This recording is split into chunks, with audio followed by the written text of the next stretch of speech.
गोपिका जीवनस्मरणं जानकीकान्तस्मरणं नमः पार्वतीपतये पंढरीनाथ महाराज की सद्गुरुनाथ महाराज की प्रेमिकेंद्र सद्गुरु महाराज की सद्गुरु विठलदास महाराज की समस्त साधु मंडली की आंजनेय मूर्ति की कृष्णाय वासुदेवाय देवकी नंदनाय च नंदगोपकुमाराय गोविंदाय नमो नमः नमः पंकजनाभाय नमः पंकजमालिने नमः पंकजनेत्राय नमस्ते पंकजांघ्रये मूकं करोति वाचालं पंकुं लंघयते गिरिं यत्कृपातमहं वन्दे परमानन्दमाधवं श्रीरामस्य कथाप्रसङ्गसमये वाल्मीकजन्मास्वयं श्रीकृष्णामृतगानवर्षसमये वैयासकिस्सोऽभवत् श्रीपुण्यप्रदभारतप्रवचने व्यासेन तुल्यो गुरुः स्कान्दे स्कन्दसमान एव स बभूव योऽनन्तरामो यतिः हरे रामेति कृष्णेति नाम संकीर्तनं सदा लोकक्षेमाय कुर्वन्तं प्रेमिकं सद्गुरुं भजे ज्ञानवैराग्यसम्पूर्णं प्रेमभक्तिरसप्रदं श्रीगुरुं तं मम प्रेष्ठं विठ्ठलदासं भजेऽहम् बुद्धिर्बलं यशोधैर्यं निर्भयत्वमरोगता अजाड्यं वाक्पटुत्वं च हनुमत्स्मरणात् भवेत्।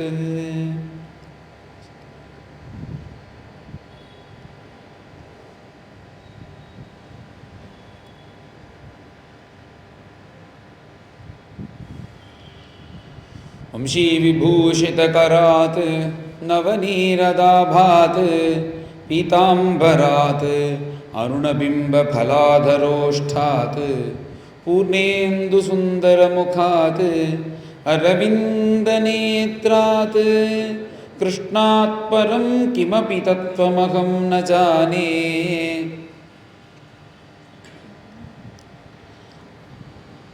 उत्पन्ना द्रविडे चाहं वृद्धिं कर्नाटके गता क्वचिन् क्वचिन् महाराष्ट्रे गुर्जरे जीर्णतां गता அப்படின்னு பக்தி தேவி தன்னுடைய லட்சணத்தை சொல்றா. பக்தி பக்தின்னா என்ன அப்படின்னா, இப்போ நாம் என்ன நினச்சிட்டு இருக்கோம், பக்தின்னு இந்த இப்போ இருக்கிற காலத்தில் கோவிலுக்கு போகிறது, கடவுளை கும்பிடுறது, நாமம் சொல்கிறது, இது பக்தின்னு நினச்சிட்டு இருக்கோம். இது பக்தியில் ஒரு அங்கம். நம்ம பக்தியாக இருக்கோம்ன்றது இது ஒரு அங்கம், அப்படிதானே தவிர உண்மையான பக்தி அப்படின்னா என்னென்னா நம்மளுடைய ஸ்வஸ்வரூபத்தை தெரிஞ்சுக்கிறது தான் பக்தி. ஸ்வஸ்வரூபானுசந்தானம் பக்தி ரீத்யபிதீயதே அப்படின்னு பெரியவர்கள்லாம் சொல்கிறார். பக்தியினுடைய உயர்வு என்னன்னா, ஒருத்தனுக்கு பக்தி மாத்திரம் பரிபூர்ணமாக இருந்துருது அப்படின்னா, கருணாமிர்தாச்சாரியால்னு ஒரு மகான் அவர் சொல்கிறார், பக்திஹி பக்திஹி யதி ஸ்திரதயா பகவன் யதி ஸ்யாத் दैवेन नः फलित दिव्य किशोरवेशे मुक्तिः स्वयो मुकुलिताञ्जलिः उपास्ते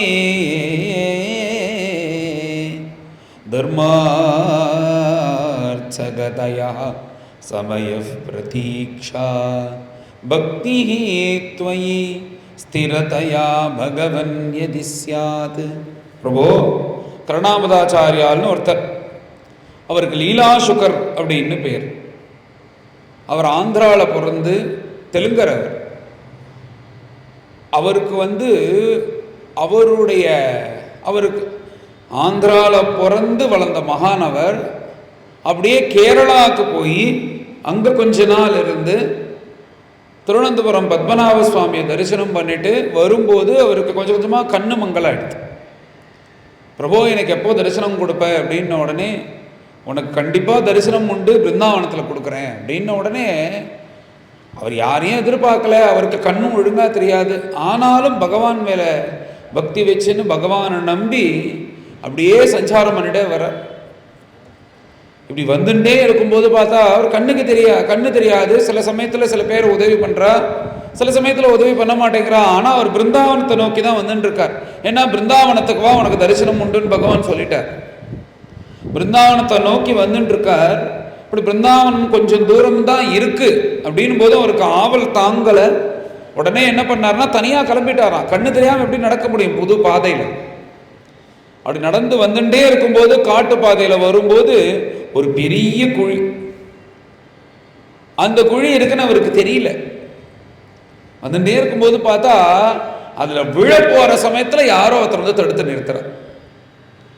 யாருன்னு பார்த்தா என் பேர் கோபாலன்னு பேரு, எங்க பக்கத்துல தான் நான் மாடு மேய்ச்சின்னு இருக்கேன்.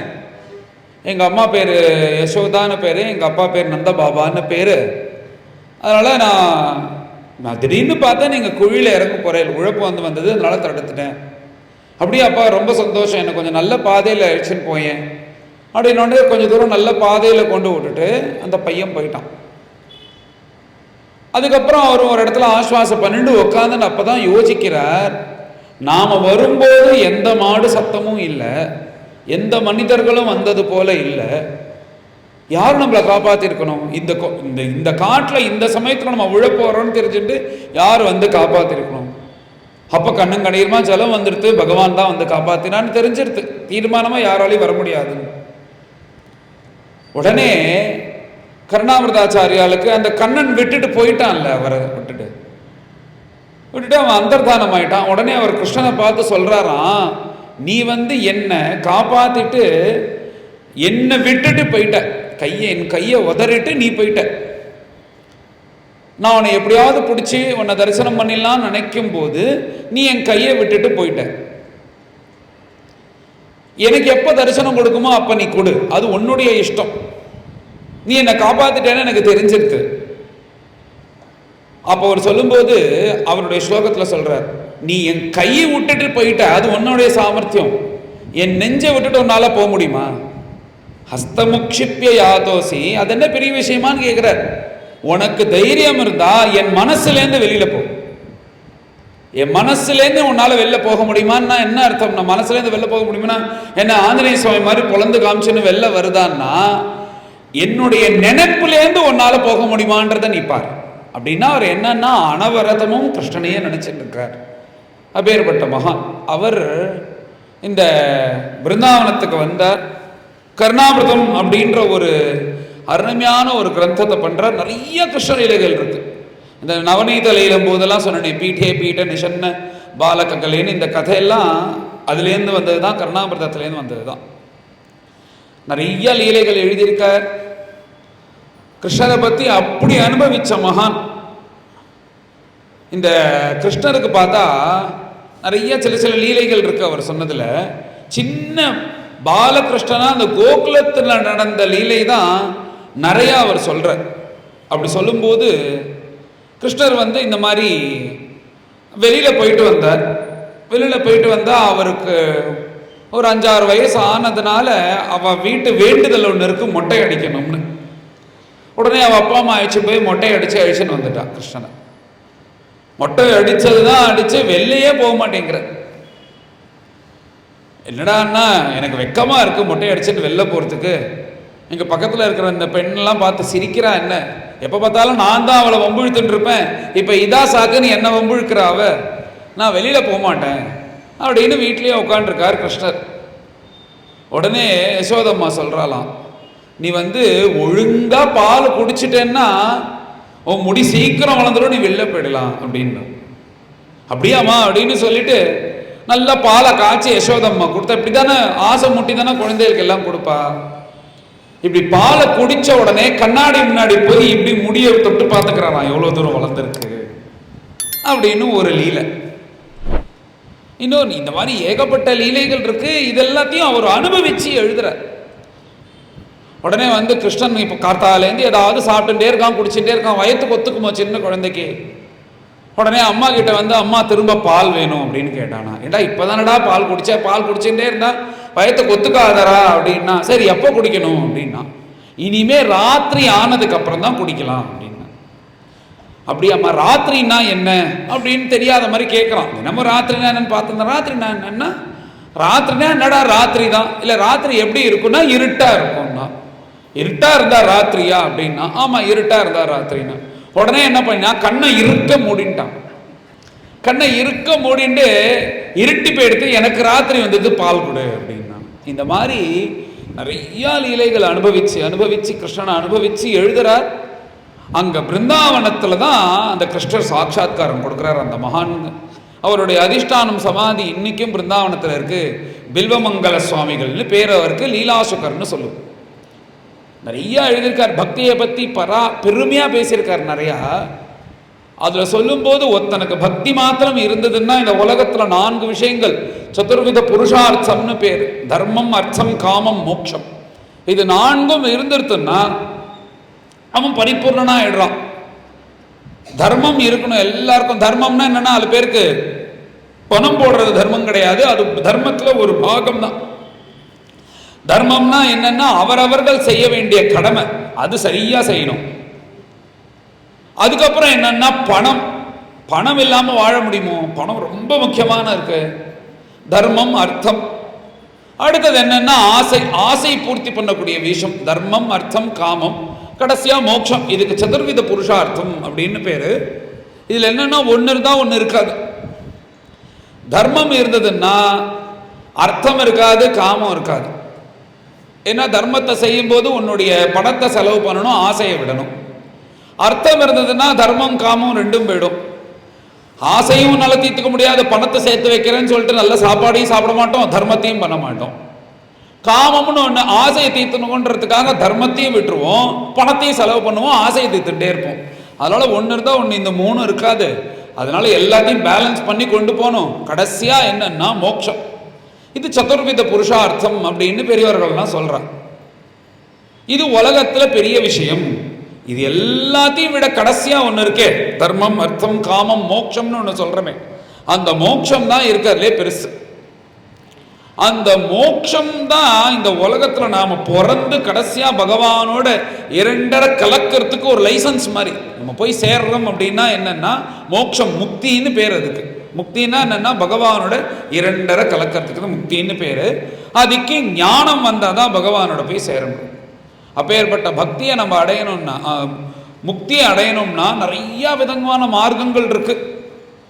அதுல ஒரு மார்க்கம் பக்தி. பொதுவா பக்தி வந்தா நம்ம முக்தி அடையலாம் அப்படின்றதுதான் சாஸ்திரம். இங்க கருணாமிர்தர் என்ன சொல்றாருன்னா, பிரபு உன்னிடத்துல மாத்திரம் ஒருத்தனுக்கு திருடமான பக்தி இருந்ததே ஆனால், பக்தி துவயே ஸ்திரதயா பகவன் எதி ஸ்யாத், ஒரு கால் இருந்ததே ஆனால் பகவானுடைய கிருப்பையில இந்த முக்தின்னு ஒன்று சொல்றாள். இந்த உலகத்திலே பெரியான விஷயம் மோட்சம்.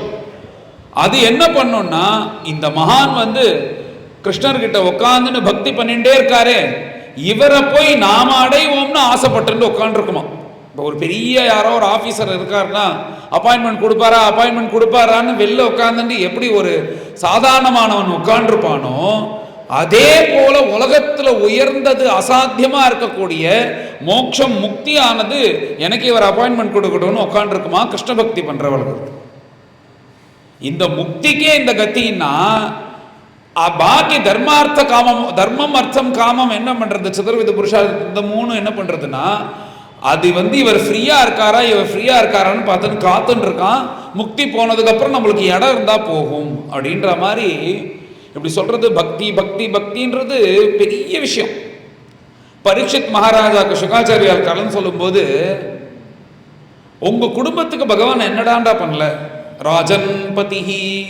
பரீட்சித்தோடைய குடும்பம் எதுன்னா, பரீட்சித்தனுடைய அப்பா அபிமன்யு, அபிமன்யுடைய அப்பா யாருன்னா பஞ்சபாண்டவர்கள். அர்ஜுனன் அப்படி பஞ்சபாண்டவர்கள். சுகாச்சாரியால் சொல்லும்போது பகவான் உங்க குடும்பத்துக்கு எத்தனை விதமா சேவை செஞ்சிருக்கார். ராஜன் பதிஹி, கஷ்டம் வரும்போதெல்லாம் ஒரு பத்தியாக இருந்து காப்பாத்திருக்கார். குருஹு, எப்படின்னா குருவா இருந்து கீதோபதேசம் பண்ணியிருக்கார். ராஜன் பதிர் குருலலம் பவதாம் யதூனாம் தெய்வஹா. ஹே கிருஷ்ணா, என்னால முடியலையே, இந்த துஷ்யாசனன் என் வஸ்திரத்தை பிடிச்சி இழுக்கிறானே, நான் கை வலிக்கிற அளவுக்கு வஸ்திரம் கொடுத்தார் தெய்வமா இருந்து. அத்தனை பேர் துர்வாசர் முதலிய 10,000 ரிஷிகள் வந்துட்டா அவளுக்கு ஆகாரம் போடணும்னா ஆகாரம் போடுறதுக்கு அக்ஷய பாத்திரம் கூத்தாச்சு, எதுவுமே இல்லையே. கிருஷ்ணான்னு கூப்பிடும் போது பார்த்தா அத்தனை பேரோட வயிறும் ரொம்பட்டோன்னு இந்த கீரையை சாப்பிட்டார். தெய்வம் பிரியா, பிரியனா இருந்திருக்காராம். பிரியம்னா எப்பேற்பட்ட பிரியம்னா, அந்த கிருஷ்ணருக்குனுடைய நேர் சம்பந்தியா துரியோதனன். பஞ்சபாண்டவர்களும் கிருஷ்ணனுக்கு சம்பந்தம் உண்டு. அத்தை பையன் மாமா பையன் தான். இப்ப அத்தை பையன் மாமா பையன் முக்கியமா இல்ல தான் பொண்ணு எடுத்திருக்கிற அந்தவா முக்கியமா? உலகத்துல எது முக்கியமா இருக்கு எல்லாருக்கும்? யார் பொண்ணு, ஏன்னா பொண்ணை பையன் எடுக்கும்போது சம்பந்தி ரொம்ப முக்கியமாயிடுறாருன்னு. ஏன்னா அவாத்து பொண்ணு நம்மாத்துக்கு வரா, நம்மாத்து பையன் அவருக்கு மாமனா போறேன்னா இவ தானே முக்கியமாயிடுவா. அந்த சம்பந்தமா துரியோதனுடைய பெண்ணை கிருஷ்ணர் தன் பையனுக்கு கல்யாணம் பண்ணிட்டு இருக்கார். அப்படின்னும் போது துரியோதனும் இன்னும் கிட்டக்க சம்பந்தம் ஆயிட்டான். ஆனா தூதம், அந்த தூதனாக கிருஷ்ணன் போயின்னு இருக்கும் போது துரியோதனன் வீட்டுக்கே போலியா. நீ இங்க வராம எல்லா இடத்துக்கும் போறன்னா நீ பஞ்சபாண்டவர்களை துவேஷிக்கிற, அதனால எனக்கும் நீ சத்ரு தான் அப்படின்ட்ட.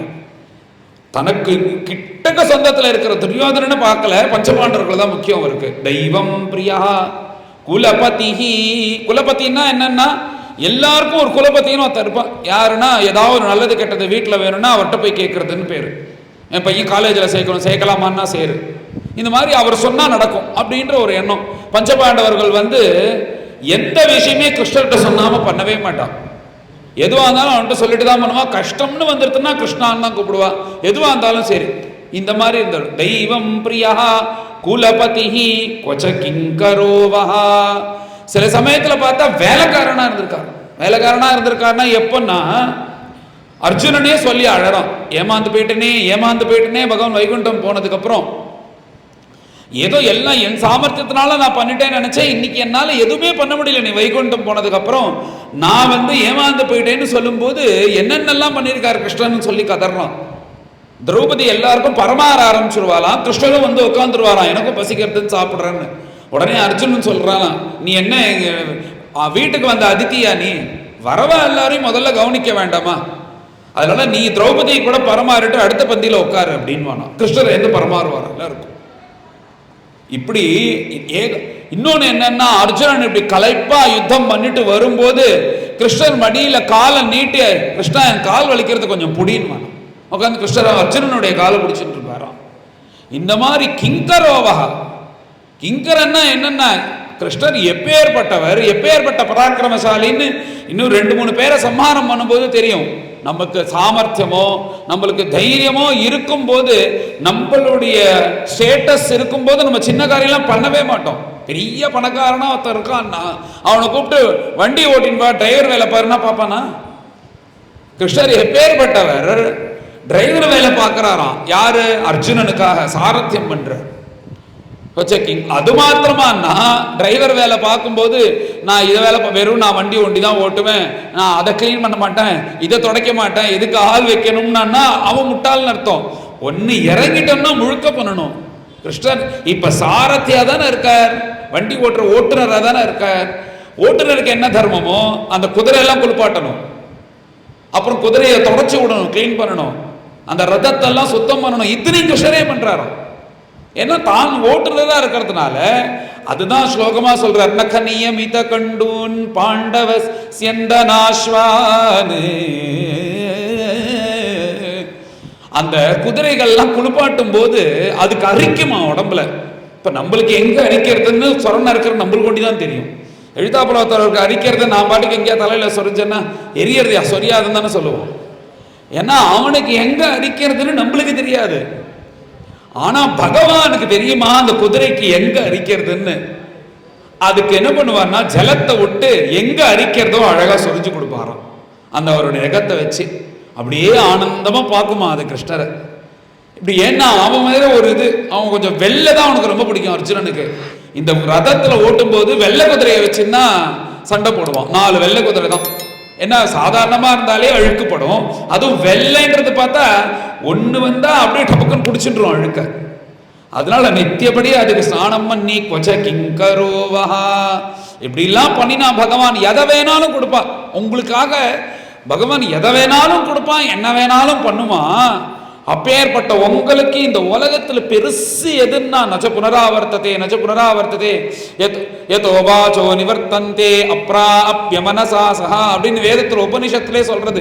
எந்த இடத்துக்கு போனா திரும்ப வரவே மாட்டோமோ, நித்தியமா அவன் கூட ஐக்கியம் ஆயிடுமோ, அதுதான்ப்பா வைகுண்டம் பரபிரம்மத்தோட சேர்றது அப்படின்ற பகவான் பரபிரம்மத்தோட இரண்டரை கலக்கிறதுன்னு சொல்லக்கூடிய இந்த உலகத்திலேயே ரொம்ப பெரிதான இந்த வைகுண்டத்தை வேணாலும் கொடுத்துருவார் உங்க தாத்தாமார்களுக்கெல்லாம்.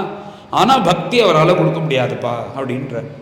இத்தனையும் பண்ண அவரால் பக்தியை கொடுக்க முடியாதான். பக்தி யாருக்கு வரும்னா மகான்கள்லாம் சொல்லும் போது ஓடணுமா மகான்களுடைய பின்னாடி. இந்த மாதிரி கதை கேட்கறது, எந்தெந்த மகான்கள் வராளோ அவ போய் திருவடியில உழறது, அவளுடைய பாத தூளிய உடம்புல போட்டுக்கிறது, இப்படி இருந்தாதான் பக்தி வரும் அப்படின்னு பக்தியினுடைய விசேஷத்தை சொல்லி இந்த பக்தி சொல்றான். தான் எப்படி பிறந்தேன் அப்படின்னு பக்தி தேவி சொல்லும் போது உற்பன்னா திரவிடே சாகும், நான் உண்டானது தமிழ்நாட்டில் அப்படின்ட்டு. இந்த பக்தி தேவி எங்க உண்டானான்னா தமிழ்நாட்டில் தான் உண்டானான். உற்பன்னா திரவிடே சாகும். இப்படி இங்க எப்படி உண்டானான்னா ஆயிரக்கணக்கான வருஷம் முன்னாடியே நம்ம ஊர்ல நாயன்மார்கள் அப்புறம் வைஷ்ணவ பக்தர்கள் எல்லாரும் பிறந்தி பாசுரம் எல்லாம் பாடி வச்சிருக்கா. அதுக்கப்புறம் தான் இந்த கர்நாடகாவில் புரந்தரதாசர் வந்தார், மராட்டியில மகாராஷ்டிரத்தில் இந்த நாமதேவர் முதலிய பக்தர்கள் எல்லாம் வந்தார். உற்பன்னா திரவிடே சாகும், நான் இங்க வந்ததே இந்த திரவிட தேசமா இருக்கக்கூடிய இங்கேதான் உண்டானே. விருத்திம் கர்நாடகே கதா. அப்படியே கொஞ்சம் கொஞ்சமா விருத்தியாகி கர்நாடகத்துக்கு போனேன். கர்நாடகத்துக்கு போய் விருத்தியானா இப்ப பக்தின்னா என்னன்னா பக்தி ஒரு தேவி. அப்படியே போய் கொஞ்சம் கொஞ்சமா வளர்ந்தான்னு அர்த்தம் கிடையாது. பக்தி எப்படி வளருவான்னா பக்தர்களை வச்சு வளர்றான். எப்படி நாயன்மார்கள் வைஷ்ணவ பக்தர்கள்லாம் வச்சு தமிழ்நாட்டில் வளர்ந்தாலோ அதே மாதிரி கர்நாடக தேசத்துல தாசர்கள், புரந்தரதாசர், வாதிராஜர், வியாசராயர், கனகதாசர் இவர் மூலியமாக வளர்றான். அப்புறம் கொச்சின் மகாராஷ்டிர தேசத்துக்கு போய் அங்க போய் நாமதேவர் துக்காராம் முதலியவர்களால நல்லா படர்ந்து போய் குர்ஜரே ஜீர்ணதாம் கதா, குஜராத்துக்கு போய் கொஞ்சம் கொஞ்சமா இருந்து அப்படின்னு ஜீர்ணமாயிட்டேன் அப்படின்னு தன்னுடைய பிறப்ப பக்தி சொல்றான். யார்கிட்ட சொல்றா அப்படின்னா நாரதர் கிட்ட சொல்றான். நாரதர் என்ன பண்றாருன்னா இப்படி திரிலோக சஞ்சாரி, அவர் எல்லா இடத்துலையும் சஞ்சாரம் பண்ணிட்டு இருப்பார். இப்படி சஞ்சாரம் பண்ணிட்டு வருன்னு இருக்கும்போது கலியுகம் ஆரம்பம் ஆயிடுத்து. கலியுகம் ஆரம்ப காலத்துல கலியுகம் எப்படி இருந்ததுன்னா தர்மபுத்திரர் ராஜ்ய பரிபாலனம் பண்ணிட்டு இருக்கார். இன்னும் கலி வரல. கலி வரத்துக்கு இன்னும் வைகுண்டத்துக்கு பகவான் கிருஷ்ணாவதாரம் முடிஞ்சு இந்த திருவடிய பூலோகத்திலேருந்து எப்ப தூக்கினாரோ அன்னைக்கு தான் கலியுகம் 1ஆம் தேதி ஆரம்பம். தர்மபுத்திரர் துரியோதனாதிகள் எல்லாரையும் சம்ஹாரம் பண்ணிட்டு அவர் இந்த பாரத தேசத்தை பரிபாலனம் பண்ணிட்டு இருக்கார்.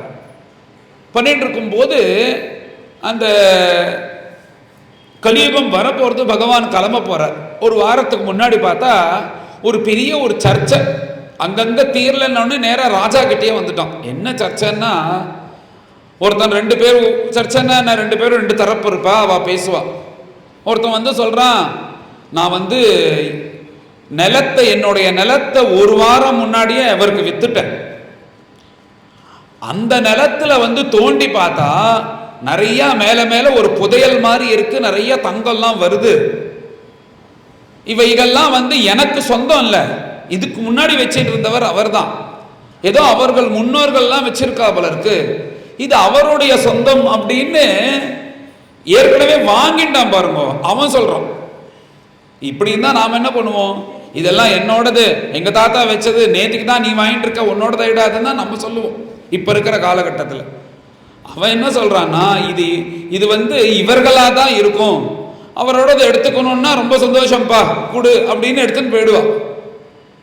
இவர் என்ன சொல்றாருன்னா இல்ல இல்ல இல்ல, இது இன்னைக்கோ உனக்கு ஒப்படைச்சாச்சு, ஒரு வாரத்துக்கு முன்னாடி உனக்கு கொடுத்தாச்சு இந்த இடத்த, அதுல எது வந்தாலும் உனக்கு தான் சொந்தம், எனக்கு வேண்டாம் அப்படின்னு இவர் சொல்றார். ஆச்சரியமா இருக்கு. நகையும் பணத்தையும் இந்த புதையில 2 பேரும் பரஸ்பரம் வேண்டான்றான். இவர் என்ன சொல்றாருன்னா, உன் நிலத்துல தான் இருந்தது ஏற்கனவே, அதனால வந்து உன்னோட தான் சொந்தம்ன்றார். அவர் என்ன சொல்றாருன்னா, அப்பா இல்லப்பா, இது என்னோடது சொந்தம் கிடையாது, எப்படியா இருந்தாலும் நான் உனக்கு எப்பயோ வித்துட்டேன், இது உன்னோடது தான் சொந்தம். இதுக்கு சண்டை, இந்த புதையில நகையை திருப்பி கொடுக்கறதுக்கு சண்டை. உடனே தர்மபுத்திரர் என்ன பண்ணார், இதுக்கு வந்து எனக்கு கரெக்டாக தெரிஞ்சுட்டு தான் பதில் சொல்லணும், நான் அப்புறமா சொல்கிறேன், 1 வாரத்துக்கு அப்புறம் வாங்குவோன்னு அமைச்சிட்டார். இந்த 1 வாரத்துக்குள்ளே பகவான் வைகுண்டம் போகிறது, கலியுகம் ஆரம்பித்து எல்லாம் ஆரம்பிச்சிருது. கலியுகம் ஆரம்பித்து 2 நாள் ஆனது, திருப்பி இதே சர்ச்சை வருது. வந்தால் என்ன ஆச்சரியம்னா, அப்படியே தலைகீழ மாறிட்டாங்க 2 பேரும். இவர் என்ன சொல்கிறான்னா, அவனுக்கு நான் வித்துட்டேன், ஆனாலும் இது எங்கள் முன்னோர்கள் புதைச்சது, இது எனக்கு தான் சொந்தம்ன்றான். உடனே இவர் என்ன சொல்றாருன்னா, வித்தது வித்தாச்சு, அப்புறம் என்ன பயல உனக்கு, வித்ததுக்கு அப்புறம் ஏனாலும் அது எது இருந்தாலும் என்னோடது. ஆச்சரியம் தாங்கல தர்மபுத்திரருக்கு. நாரதரை பார்த்து கேட்கிறாரு, என்ன சுவாமி இப்படி இருக்குன்னா, கலியுகம் பிறந்திருக்கிறா, அதனால தான் இப்படி இருக்கு ஜனங்களுடைய எண்ணம்லாம். கலியுகம் ஆரம்பிக்கிறதுக்கு முன்னாடி வழி எப்படி இருந்தா, கலியுகம் ஆரம்பிச்சதுக்கு அப்புறம் எப்படி இருக்கான்னு பாரு, இப்படிதான் இருக்கும் கலியுகத்துல. அதனால நீ லாய்க்கு இல்லை கலியுகத்துல பரிபாலனம் பண்றதுக்கு, நீ கிளம்பிடுன்ட்டார் நாரதர். நீ வந்து நல்லவனா இருந்துட்டு இங்கெல்லாம் உனக்கு ராஜ்ய பரிபாலனம் பண்றதுக்கு சரி வராது, நீ மகாபிரஸ்தானம் கிளம்பிடு அப்படின்னதுக்கு அப்புறம் தான் நமஸ்காரம் பண்ணிட்டு பரீட்சித் அப்பதான் பிறந்திருக்கான். இப்ப யாருக்கு கதை சொல்லிட்டு இருக்காரோ அந்த பரீட்சித் அப்பதான் பிறந்திருக்கான். உடனே அந்த பரீட்சத்துக்கு வந்து சில விஷயங்கள்லாம் சொல்லி, சின்ன பையனா இருக்கணும், பிராமணர்கள் கையில ஒப்படைச்சிட்டு, இவனுக்கு 16 வயசு ஆனோடனே நீங்க இவனுக்கு ராஜ்ய பட்டாபிஷேகம் பண்ணி இவனை பரிபாலனம் பண்ண சொல்லுங்க, இந்த கலியுகத்துல என்னால வாழ முடியாதுன்னு பஞ்ச பாண்டவர்களும் திரௌபதியும் கிளம்பினான். அப்படி கிளம்பி போகும்போது தான் ஒவ்வொருத்தரா விழுந்து, அவர் கூட ஒரு நாய் மாத்திரம் வருது கடைசி வரையும், சொர்க்கலோகத்துக்கு போற வரையும். அந்த நாய் யாருன்னா தர்மதேவதை. அது அதனுடைய கதை. இந்த கலியுகம் பிறந்த உடனே தர்மபுத்திரரே பயந்து ஓடிட்டார். அவன் வேற பெருமையா சொல்றான், இப்பேற்பட்ட கலியுகத்தை தான் நான் கதையில சொன்னனே, கலியுகத்தை கிருதயுகமா மாத்தினவர் பரீட்சித்துன்னா அவர் பண்ணினாராம். அவர் ராஜ பரிபாலனம் பண்ணும்போது அப்படி பண்ணின மகானவர். இப்ப இந்த நாரதர் இந்த பரீட்சைக்கெல்லாம் போனதுக்கு அப்புறம் கலியுகத்துல ரொம்ப மோசமா இருக்கா, சரி உலகம் எப்படி இருக்கு அப்படின்னு சஞ்சாரம் பண்ணிட்டு வந்தா, அட்டசூலா ஜனபதாக சிவசூலா திஜாதயா. கலியுகத்துக்கு முன்னாடி வள்ளியும் வந்து அன்னத்தை விற்கக்கூடாது, ஹோட்டல்லாம் இருக்கு அதெல்லாம் வர்ஜியமா சொல்லியிருக்கு. ஆனா இந்த காலத்துல முடியாதுன்னு வச்சுக்கோங்க. எங்கேயாவது ஒரு இடத்துக்கு போறோம்னா எங்க போறது, ஆகாரத்துக்கு ஹோட்டல் இருக்கிறதுனால தான் தைரியமா போக முடியாது எல்லா இடத்துக்கும். அதனால காலத்துக்கு ஏத்தது போல எல்லாம் மாறின்னு இருக்கு, எதையுமே குறை சொல்ல முடியாது. உடனே ஹோட்டல் வச்சுட்டு இருக்கிறவெல்லாம் சொன்னவர், அப்ப நாங்க பண்றது அதர்மமா அப்படின்னு. அதர்மம் கிடையாது, அதாவது காலத்துக்கு ஏத்தது படி மாறத்தான் மாறும், நாம அந்த மாதிரி இருக்க வேண்டிதான். ஆனா பெரியோர்கள் என்ன சொல்றாருன்னா, வித்தையும் படிப்பையும் அன்னத்தையும் விற்கக்கூடாது, இலவசமா கொடுத்துதான் நம்மளுக்கு பழக்கம்ன்றதுனால தான் அந்த குருகுலம் இவைகள் எல்லாம் தொண்டு தொட்டு வந்துட்டு இருந்தது நம்ம சம்பிரதாயத்துல. படிப்பையும் விற்க மாட்டார்கள், அன்னத்தையும் விற்க மாட்டார்கள். சத்திரம் கட்டி அதுல சாப்பாடு போடு, யார் வேணாலும் வந்து சாப்பிட்டோம் அப்படின்னு ராஜாக்கள்லாம் ஏற்பாடு பண்ணதுக்கு காரணம் என்னன்னா, அன்னத்தை விற்கக்கூடாது. இவர் பார்க்குறாரு, ரெண்டா சாதத்தெல்லாம் கூறு போட்டு விற்க ஆரம்பிச்சிட்டான், ஒரு சாப்பாடு 30 ரூபான்றான், 40 ரூபான்றான், 50 ரூபான்றான்னு புதுசா இருக்கான் நாரதருக்கு. அவருக்கு புதுசா இருக்கு பார்க்கறதுக்கு, நம்மளுக்கெல்லாம் பழகிடுத்து, அவருக்கு புதுசா இருக்கு, அவர் தப்பா நினைக்கிறார். அவரும் 1 மாசம் சுத்தினார்னா அவரும் பிரம்மச்சாரி யோன்னப்பா இதுதான் சௌரியமா இருக்குன்றார். அவரும் எங்க போய் சமைச்சிட்டு இருக்கிறது, என்ன பண்றது. அட்டசூலா ஜனபதாஹா, எல்லாரும் விற்க ஆரம்பிச்சிட்டாலேன்னு வருத்தப்படுறார். சிவசூலா திஜாதயா, பிராமணாலாம் என்ன பண்றான்னா வேதத்தை வச்சுட்டு எல்லாத்தையும் வித்துன்னு இருக்கான். வேதத்தை விற்கிறதுனா என்னன்னா பணத்துக்காக, எல்லாம் தர்மத்துக்காக பண்றதுன்னு போக பணத்துக்காக பண்றதுன்னு ஆயிடுது. இது இந்த ஹோமம் பண்ணணுமா பணம், இந்த யாகம் பண்ணணுமா பணம் அப்படின்னு மனசு மாறிடுது. சிவசூலா விஜாதயா, என்னடா இப்படி ஆயிடுத்தே உலகம், இப்படி ஆயிடுத்தே உலகம் அப்படின்னு பார்த்தா, இதுக்கு மேல இவைகள்லாம் பண்ணா என்ன வரும், ஞானம் வைராக்கியம் பக்தி வரும். சரி, பக்தி ஞான வைராக்கியம் எப்படி இருக்கு, ஜனங்களுக்கு ஏதாவது இருக்கான்னு பார்த்தா எல்லாரும் அவவா சுயநலமா இருந்துட்டு அவாளுக்கு வேணுங்கிறத பண்ணிட்டு இப்படியே சுத்தின்னு இருக்காளா. ரொம்ப வருத்தப்பட்டார். வருத்தப்பட்டுட்டே வந்து அவர் நேரா பிருந்தாவனத்துக்கு வர்றார். பிருந்தாவனத்துக்கு வந்தா என்ன ஆச்சரியம்னா, அங்க வந்து இப்படி சஞ்சாரம் பண்ணிட்டே இருக்கும்போது ஒரு அம்மா வயசான கிழவன் போல தோற்றத்துல 2 பேர் அவர் கூட இருக்கான். உடனே இவருக்கு பார்க்கிறார், இவாளை பார்த்தா சாதாரண மனுஷர்கள் மாதிரி தெரியல, ஏதோ தேவதா அம்சம் இருக்கு, இது யாருன்னு தெரிஞ்சுக்கணும் அப்படின்னு கிட்டக்க வந்து கேட்கிறார். நீ யாருமான்னா, நான் என் பேரு பக்தின்னு பேரு அப்படின்னு நாரதர் சொல்றார். பக்தி ஸ்வரூபமா இருக்கக்கூடிய பக்தி தேவியா அப்படின்னா ஆமான்னா. சரி, கிழவன் மாதிரி 2 பேரும் முன்னாடி இருக்காளே, இவர்கள் யாரு அப்படின்னா, இவன் தான் ஞானஸ்வரூபி, இவன் தான் வைராக்கியம் அப்படின்றான். ஞானம்னு ஒன்று, வைராக்கியம்னு ஒன்று. ஞானம்னா இதுதான், அதான் சொன்னேன், அதுதான் கடைசியா ஞானம் வந்தா பகவானோட 2 கலந்துடலாம். வைராக்கியம்னா என்னன்னா, அந்த ஞானம் வேணுங்கிறதுக்கு வைராக்கியம் இருந்தா தான். வைராக்கியம்னா விரக்தி, இது வேண்டாம் இது வேண்டாம், போதும் சாப்பிட்டது, போதும் தூங்கினது, போதும் சம்பாதிச்சது, போதும் இப்படியே இருந்ததுன்னு கொஞ்சம் கொஞ்சமா இதை விரக்தியாகி நாம பகவானுக்கு அவனை அடையறதுக்குள்ள வழியில போறதுக்கு வைராக்கியம்னு பேர். இது 2ம் பார்த்தா அந்த ஞானமும் வைராக்கியமும் கிழத்தனமா இருக்கு. ஆனா இந்த பக்தி தேவி மாத்திரம் புஷ்டாங்கனையா இருக்கா. இவா 2 பேர் யாரு அப்படின்னா, இந்த ஞானமும் வைராக்கியமும் என்னோட குழந்தைகள்ன்றார். உடனே நாரதர் சொல்றார், இது என்னது, வெத்திரேகமா இருக்கு. வயசான 2 பேர் இருக்கா, நல்ல யௌவனமா இருக்கிற ஒரு பெண்மணி இருக்கா. அப்படின்னா என்ன அர்த்தம்? அவர்கள் முதியோர்கள், இவ சின்ன பெண், அப்படிதான் அர்த்தம். ஆனா இங்க பக்தி என்ன சொல்றான்னா, நான் தான் அம்மா, இவா 2 பேரும் என்னுடைய புத்திரர்கள் அப்படின்றா. இவருக்கு ஆச்சரியமா இருக்கு. என்னன்னா, இது வயசுக்கும் இதுக்கும் சம்பந்தம் இல்லையா, அந்த சூழ்நிலை வச்சு அவ உடம்பு மாறிடுமா. நானும் கழத்தனத்தோட தான் பாரத தேசம் முழுக்க இருந்தேன். அப்படி சுத்திண்டே வரும்போது இந்த பிருந்தாவனத்துக்குள்ள எனக்கு யௌவனம் வந்துடுது. ஆனா இந்த ஞான வைராக்கியம் இன்னுமே கழத்தனத்தோட தான் இருக்கு. என்னன்னா, பக்தி வந்தாதான் ஞானமும் வைராக்கியமும் வரும் அப்படின்றதுக்காக பக்தி அம்மா, ஞானம் வைராக்கியம் குழந்தைகள். இப்படி இருக்கிறவர்கள் சுத்திண்டே வரும்போது பிருந்தாவனத்துக்கு வந்தோடனே பக்திக்கு நல்ல ஸ்வரூபம் வந்துடுது. ஏன்னா அங்க பக்தி நல்ல திளைச்சி இருக்கிறதுனால, ஞானமும் வைராக்கியமும் அங்கேயும் இல்லாததுனால இப்படியே இருக்கமே, எங்களுக்கு கதி இல்லையா அப்படின்ன உடனே இவர் நேரா இது எப்படியாவது தீர்த்து வைக்கணும்னு அங்கேருந்து கிளம்பி ஹிமாச்சலத்துக்கு வரார். அங்க வந்தா சனகாதிகள் இருக்கும்போது, நீ கவலையே படாதப்பா, இங்க பக்கத்துல பாகவத சப்தாகம் நடக்கிறது, மெதுவா அவளை அழிச்சின்பா, அவளை அழிச்சன் வந்தா உடனேயே அவளுக்கு நல்ல ஆரோக்கியம் வந்துடும் அப்படின்னு நாரதர்கிட்ட சொன்ன உடனே அவ அந்த ஞான வைராக்கியத்தையும் மெதுவா அழைச்சிட்டு பக்தி தேவி கொண்டு வந்துடுறார் நாரதர். அப்படி ஹிமாச்சலத்துக்கு பார்த்தா அந்த சப்தாகம் நடக்கிறது. அந்த சப்தாகம் இடத்துக்கிட்ட வந்துட்டே இருக்கா. கொஞ்சம் கொஞ்சமா இவர்களுக்கும் நல்ல ஆரோக்கியமான உடம்பு வந்துருது. இப்ப இந்த இடத்துல ஞானம் வைராக்கியம் பக்தி பரிபூர்ணமா இருக்கு அப்படின்றது போல இருக்கு. உடனே பக்தி தேவி கேட்கிறான், நான் என்னுடைய புத்திரர்களோட வந்திருக்கேன், நாங்கள்லாம் ரொம்ப நன்னா ஆரோக்கியமா ஆயிட்டோம், ரொம்ப சந்தோஷமா இருக்கு, பல நாட்களுக்கு அப்புறம் இப்போ எல்லாம் ஆரோக்கியமா இருக்கும், எங்களுக்கு இங்க உட்காரவே இடம் இல்லையே, நான் எங்க உட்காந்துக்கணும்னு நாரதரை கேட்கும் போது, யார் ஸ்ரத்தையா கதை கேட்கிறாளோ உன் புத்திரர்களோட அவ மனசுல போய் உட்காந்துக்கோ அப்படின்னு நாரதர் ஆசீர்வாதம் பண்றாரு. ஏன்னா பகவத்குணம் கேட்க கேட்க தான் பக்தி வரும். பக்தியா நம்ம இருக்கதான் விரக்தி வரும். போதும்ன்ற எண்ணம் என்னைக்குதான் வரப்போறது? 100 வருஷம் வாழ போறோம், சம்பாதிக்கிறோம் போதும்னு தோன்றதா? ஒரு வீடு வாங்கினோம், 2 வீடு வாங்கினோம், 10 வீடு வாங்கினா தோணல. இதுக்கு ஒரு எல்லை இருக்கோ? போதும்ன்ற எண்ணம் எப்போ வரும்னா, பகவான் திருவடியில ஆசை திருவடியில பிடிச்சிருந்தாதான் போதும்ன்ற எண்ணம் வரும். இப்படி இந்த பக்தியும் ஞானமும், பக்தி வந்தால்தான் ஞானம், வைராக்கியம் வந்தாதான் ஞானம் வரும். அடுத்தது ஞானம்னா என்னன்னா, எல்லா இடத்துலையும் பகவானை பார்க்கறது. எறும்புலேருந்து பிரம்மதேவன் பர்யந்தம் ஃபுல்லா பகவத் ஸ்வரூபம் தான் இருக்கு. இதானே எல்லாரும் பெரிய பெரிய மகான்கள்லாம் இப்படிதானே இருந்தாங்க. அப்படி இருந்ததுனாலதான் தான் வேறு, தன் குடும்பம் வேறு, இன்னொன்னு வேணும்லாம் பார்க்க மாட்டா, தனக்குன்னு எதுவும் எடுத்து வச்சுக்க மாட்டா, எல்லாத்தையும் கொடுத்துருவா. இப்படிதான் மகான்கள் இருப்பா. அதுக்கு இருக்கிறதுக்கு காரணம் என்னன்னா, அவன் உள்ளேயும் பகவான் தான் இருக்கான், என் உள்ளேயும் பகவான் தான் இருக்கான். அப்படின்னும் போது யார் கொடுத்தான்னா, யார் சாப்பிட்டான்னா, யார் தூங்கினான்னா, யார் சந்தோஷமா இருந்தான்னு, கடைசியா பார்த்தா பகவானுக்கு தானே எல்லாம் அப்படின்ற மாதிரி அந்த எண்ணத்தோட இருக்கிறது ஞானம்.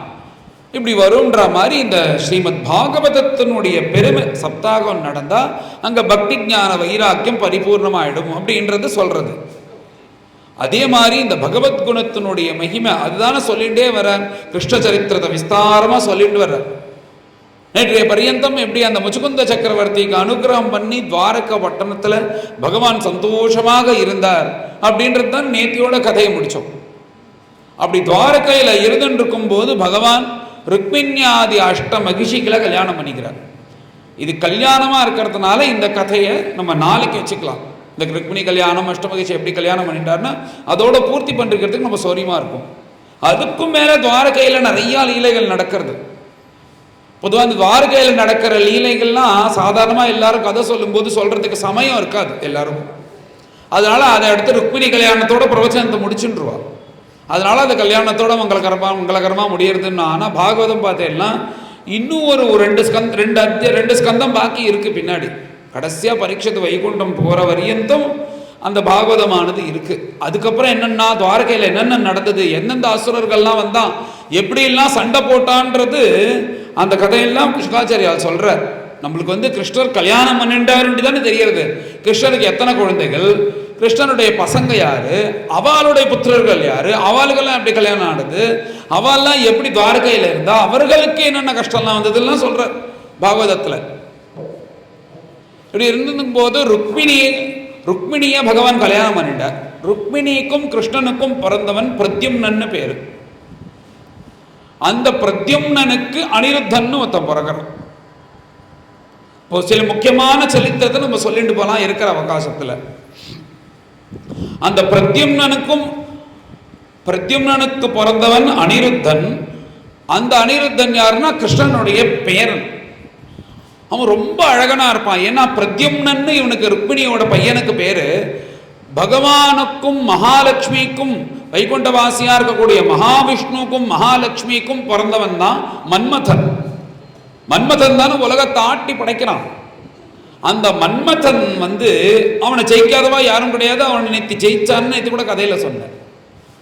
அந்த மகாவிஷ்ணுவுக்கும் மகாலட்சுமிக்கும் பிறந்தவன் தான் மன்மதன். அதே போல இங்க மகாவிஷ்ணு அம்சமா இருக்கக்கூடிய கிருஷ்ணனுக்கும் மகாலட்சுமி அம்சமா இருக்கக்கூடிய ருக்மிணிக்கும் பிறந்தவன் தான் பிரத்யும்னன். மன்மதனுடைய அம்சம் இவனும். இந்த மன்மதனுடைய புத்திரனா இருக்கக்கூடிய அனிருத்தன் அவனும் மகா அழகன். அவன் மகா அழகன். அவனும் துவாரகையில் இருந்துட்டு இருக்கான். எல்லாம் குடும்பத்தோட சந்தோஷமா இருக்காரு பகவான். 8 பேரை கல்யாணம் பண்ணிட்டார். 8 பேருக்கும் 10 குழந்தைகளும் 10 புத்திரர்கள். இப்படி தன்னுடைய குடும்பத்தோட துவாரகையில சந்தோஷமா இருந்துட்டு இருக்கார். கிருஷ்ணருக்கு வேண்டாதவர்கள்லாம் நிறைய பேர் இருக்காங்க. அவர்கள்லாம் துவாரகையை தாக்குவா, அவர்கள் கூட சண்டை போடுறது, சில அசுரர்கள்லாம் வெளில இருப்பான், அவனை போய் சம்ஹாரம் பண்றது, இதெல்லாம் நடந்துட்டு இருக்கு. இப்படி இருந்துட்டே இருக்கும்போது பாணன்னு ஒரு அசுரன். அவன் யாருன்னா இந்த வாமனாவதாரம்னு பகவான் எடுத்தாரணும். அந்த வாமனாவதாரம் எதுக்கு எடுத்தாருன்னா மகாபலி அப்படின்றவன் இந்த 3 லோகத்தையும் ஆக்கிரமணம் பண்ணிட்டு அவன் தேவர்களுக்கெல்லாம் கஷ்டத்தை கொடுத்துட்டு இருந்தான். அப்ப தேவமாதாவா இருக்கக்கூடிய அதித்தி பகவான்கிட்ட பிரார்த்தனை பண்ணும்போது, நீ கவலைப்படாதமா, தேவதா பட்சத்துல இருந்து நான் வாமனராக அவதாரம் பண்ணி உமக்கு நல்லது செய்யறேன் உன் குழந்தைகளுக்குன்னு சொல்லி அவருக்கு அந்த அதித்தி அம்மாவுக்கு கொடுத்த பிரதிஜையினாலதான் வாமனர் பிறக்கிறார்.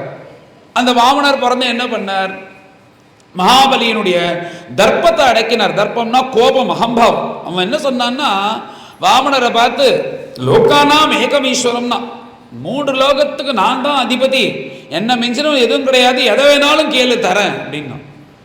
எதை வேணாலும் கேளுன்னு தரேன்னு எனக்கு 3 அடி போதும் பாருனார்.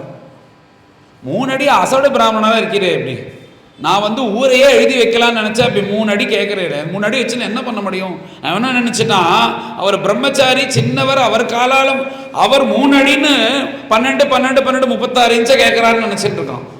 அவர் கேட்கும் போதே சாமர்த்தியமாக கேட்குறாரு. என்னன்னா என் காலால 3 அடின்னார். அப்போ இருக்கிற கால் வேற, அப்புறம் அளக்கிற கால் வேற. என் காலால 3 அடின்னா அவன் அதை புரிஞ்சிக்கல. இப்படி தேவதா பட்சத்துல இருந்து 3 லோகத்தையும் அளந்து மகாபலிடேந்து ராஜ்யத்தை வாங்கி தேவர்களை இந்திரனை கொடுத்து இந்திரனை பட்டாபிஷேகம் பண்ணிட்டார். உடனே இந்த மகாபலி என்ன பண்ணான்னா, என்ன இப்படி தள்ளலாமா, நானும் உங்களுடைய பக்தன் தானே. ஏன்னா மகாபலி தெரிஞ்சே கொடுக்குறான். இது மகாவிஷ்ணுன்னு தெரிஞ்சிடுது. சுக்கராச்சாரி சொல்லிட்டார், உன்னை ஏமாத்துறதுக்காக வந்திருக்காண்டா, இவன் பிரம்மச்சாரி கிடையாது. 2 புனல் போட்டுக்கணும் கல்யாணத்துக்கு அப்புறம். ஒத்த புனலை வீட்டில் மாட்டி வச்சுட்டான். சம்சாரத்தை வீட்டில் விட்டுட்டு பிரம்மச்சாரி வேஷம் போட்டுன்னு வந்திருக்கான். இவன் பிரம்மச்சாரி கிடையாது, இவன் மகாவிஷ்ணு, அங்க இருக்கிறவனை ஏமாத்துறதுக்காக வந்திருக்கான்னு சொல்லிட்டார் அவர். அதை தெரிஞ்சுட்டே தான் அவரு சொல்றாரா மகாபலி, நான் இத்தனை நாளா ஒரு யாகம் பண்றேன், அந்த யாகத்துக்கு தான் வரேன். இந்த யாகத்தினால நான் யாரை சந்தோஷப்படுத்துறேன்? விஷ்ணவே ஸ்வாஹா, மகாவிஷ்ணவே தன்னமமான மகாவிஷ்ணுன்னு சொல்லிதானே ரிக்வேதத்தினால கூப்பிட்டு, எஜுர்வேதத்தினால ஹவிர்பாகம் கொடுத்து, சாமவேதத்தினால ஸ்தோத்திரம் பண்ணி, இவ்வளோ பசி பட்னியோட இருந்து டென்னா நெய்யை ஊற்றி ஆகுதி கொடுத்து யாரை சந்தோஷப்படுத்துறேன்? அந்த மகாவிஷ்ணு தானே. அவரே என் வீட்டு தேடி வந்து கேட்கும்போது நான் கொடுக்காம இருப்பேனா? நீ என்ன சொன்னாலும் பரவாயில்ல, நான் கொடுக்க தான் போறேன் அப்படின்னா. பொய் சொன்னா கொடுக்குறேன்னு சொல்லிட்டு கொடுக்காம இருந்தா பெரிய தோஷமாச்சேன்னா, பொய் சொன்னா பரவாயில்லடான்னு அவர் தான் அத்தாரிட்டி. இன்னொரு இடத்துல பொய் சொல்லலாம், பெண்கள் கிட்ட பொய் சொல்லலாம். ஸ்திரீஷு நர்ம விவாகேச்ச, கல்யாண விஷயத்துல ஒரு சின்ன பொய் சொல்லி கல்யாணம் பண்றேன்னா பண்ணலாம். விருத்தி அர்த்தே, இப்போ பிசினஸ் பண்ணும்போது சின்ன சின்ன பொய்கள், பொய்யே பிசினஸா இருந்தா வேலைக்கு ஆகாது. கொஞ்சம் கொஞ்சம் பொய் சொல்றதுனால தப்பு இல்லை. நான் 100 ரூபாய்க்கு வாங்கிட்டு உமக்காக தான் போனேன், 150 ரூபாய்க்கு சீப்பாக கிடைச்சது, நீங்கள் ஒரு 140 ரூபா கொடுத்தா போதும் அப்படின்னு அவன் வாங்கினது 100 ரூபா தான். அது லாபத்தை வச்சு சொல்லுவான், நாமளும் அவன் பேசுறதெல்லாம் கேட்டு வாங்கிடுவோம். இந்த மாதிரி விருத்தியர்த்தே பொய் சொல்லலாம். பிராண சங்கடே, ஒரு பொய் சொன்னா உன் உயிர் போகாது, காப்பாத்து, உன் உயிரை காப்பாத்துன்னா அந்த சமயத்தில் சொல்லிக்கோன்னு சும்மா ஒரு இடத்த கொடுக்குறார். இப்படிலாம் சொல்ல ஆரம்பிச்சோன்னா நாம் என்ன பண்ணுவோம்? எல்லாத்தையும் இதில் லிங்க் பண்ண ஆரம்பிச்சிடுவோம். பெண்கள்கிட்ட பொய் சொல்லலான்னு எந்த விஷயத்துல சொன்னாரும் தெரியல, பெண்கள்கிட்ட பொய் சொல்லிட்டே இருந்தேன்னா அப்புறம் எப்ப நம்பிக்கை வரும் புருஷர்கள் மேல? ஸ்திரீஷு விவாகத்துல பொய் சொல்லிட்டு, ஆமா அவருக்கு 10 வீடு இருக்கு, அவர் பொண்ணுக்கு நிறைய பண்ணுவார், 100 பவுன் நகை போடுவார்னா சொல்லிட்டு ஒண்ணுமே இல்லாம கொண்டு வச்சானா அந்த பெண்ணோட வாழ்க்கை நரக்கமா போயிடாதோ? இதெல்லாம் ஒரு தர்மசாஸ்திரம் சொல்லுவது போல சொன்னாலே தவிர பிராக்டிக்கலா அது ஒத்து வராது. பொய் சொல்றதே தப்பு தான். மகாபலி சொல்றான், நீங்க பொய் சொல்லுன்ற, எனக்கு பொய் சொல்றதை விட வேற பெரிய ஆபத்து எதுன்னு இந்த உலகத்துல தெரியல. நான் பொய்யும் சொல்ல மாட்டேன், அதுக்கு மேல வாக்கு கொடுத்துட்டு அதை மீற மாட்டேன். எந்த மகாவிஷ்ணுவை சந்தோஷப்படுத்துறதுக்கா இவ்வளவு கஷ்டப்படுறேனே, அவரே வரும்போது இந்த சான்ஸை நான் விடுவேனா அப்படின்னு சொல்லிட்டு சந்தோஷமா கொடுக்குறான் மகாவிஷ்ணு. உடனே என்னடா இப்படி ஒரு தானம்னு அவரே ஆச்சரியப்படுறார், தேவதைகளே ஆச்சரியப்படுறாளாம். வாமனர் மேல போட வேண்டிய பூவெல்லாம் மகாபலி தலையில கொட்டுறான்.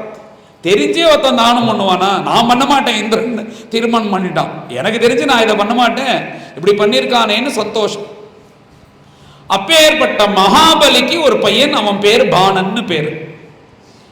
அவன் என்ன பண்ணான்னா, சோனிதபுரம் அப்படின்ற ஒரு பெரிய நகரம், அப்படி ஒரு நகரத்தை ஏற்படுத்திட்டு பரமேஸ்வர பக்தன் அவன். பரமேஸ்வரனுக்கு அப்படி ஒரு ஆராதனை பண்றான். பரமேஸ்வரனுடைய அனுகிரகத்தினால தேவர்கள் கூட அவனை ஜெயிக்க முடியலையா.